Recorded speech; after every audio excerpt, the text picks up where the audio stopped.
Let's make creamy ricotta cheese today.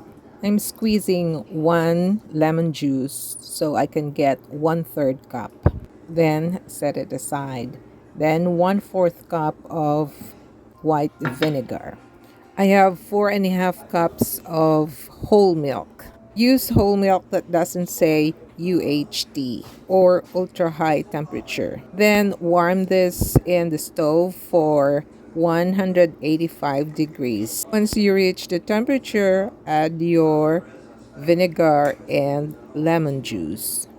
Then set it aside and let it curd for 10 minutes. Don't touch it.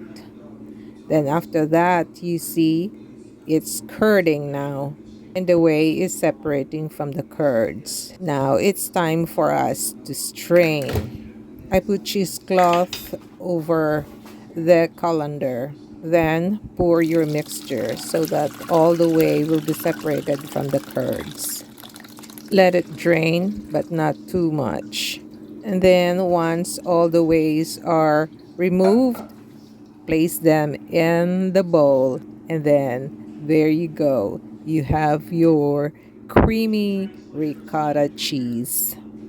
You can keep this in your refrigerator for 5 days, or you can use it right away on your pastas. Enjoy!